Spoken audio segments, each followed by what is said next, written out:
I know Georgia had a lot of players drafted.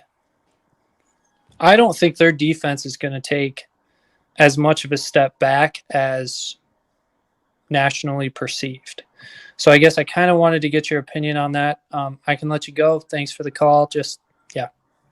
Thanks, Nick. I appreciate it. Have a good night. So for Georgia to repeat the defensive performance from 2021 is virtually impossible. Even if the same players came back, if they kept the entire defense, just statistically, it's almost impossible for them to give up 9 points per game again when facing Alabama twice, Michigan, if they would play in a college football playoff and play somebody the likes of a Michigan, Florida, South Carolina, Auburn, and the rest of the schedule. Okay, Kentucky. So let's get that out of the way. What Georgia did last year was historic. So somebody needs to come up with, and maybe they have, and I'm just not aware of it, something similar to what we see in Major League Baseball, where we just don't see the statistics, both individually and as a team, but we see it placed in the context of the era. Because to give up 9.5 points per game in 2021 is completely different than it was in 2011 or 2001 or 1991, 81, 71. It is mind numb. It's like giving up 3 or 4 points a game 25 years ago. And you can say what you will about the opponents that Georgia faced, the offenses they faced. I know that they faced Alabama twice. Sure, they didn't fare too well the first time. That was all about Alabama getting its playmakers into the Georgia secondary, where Georgia was. See, this was relatively speaking, when people talked about Georgia weakness last year, they looked at the secondary. It was still one of the best secondaries in the country. It was still a top 10 secondary, but compared to the front seven, that was the weak link. And Alabama's offensive line played out of its mind in the SEC championship game and protected Bryce Young, and he picked apart the Georgia secondary. And the game got away as well. But my goodness, every other game was just a demolition crew. I probably should have posted a video at some point after the season was concluded. I know that I thought about it a number of times, trying to assess historically what that defensive effort was like. It was otherworldly, phenomenal. Again, to look at the statistics is one thing. I like to do both. I watch the games.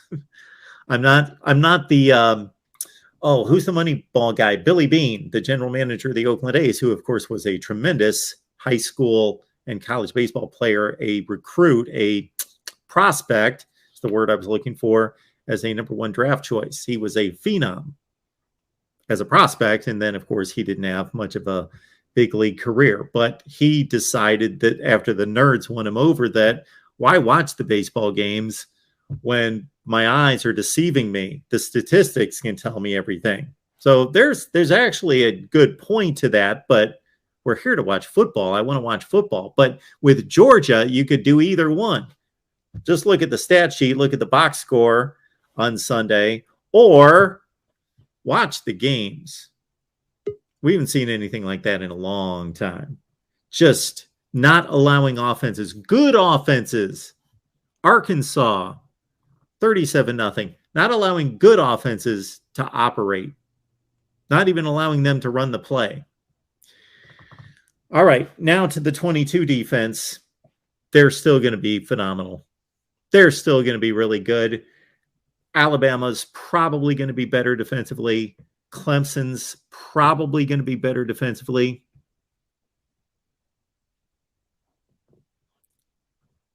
I would not take any other defense in the country over Georgia other than those two.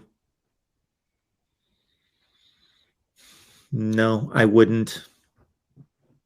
the teams that play really strong, great defense don't have the same personnel. Wisconsin, Iowa come to mind. Ohio State's a wild card. We won't even bring them into the discussion, even though from a talent standpoint, they can match Georgia. But of course, they weren't the 50th best defense in the country most of the year last year. Oklahoma State and Baylor play really good defense, really good defensive teams with exceptional defensive coordinators. Now, Jim Knowles turning into Derek Mason, and of course, Baylor with Dave Aranda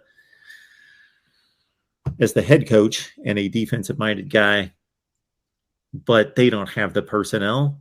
Georgia, yeah, they can't be as good. They won't be as good. They can't be as good. They will be the third best defense in the country in that range. 3 to 5 best defenses in the country, Georgia. So don't feel bad about Georgia. Yes, they lost a historic wealth of defensive talent to the NFL draft. 5 guys in the first round.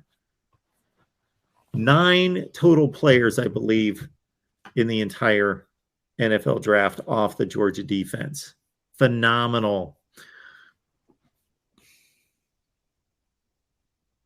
They played a cupcake in week 2, I believe. Well, shoot, not even a cupcake. UAB is a good group of 5 team.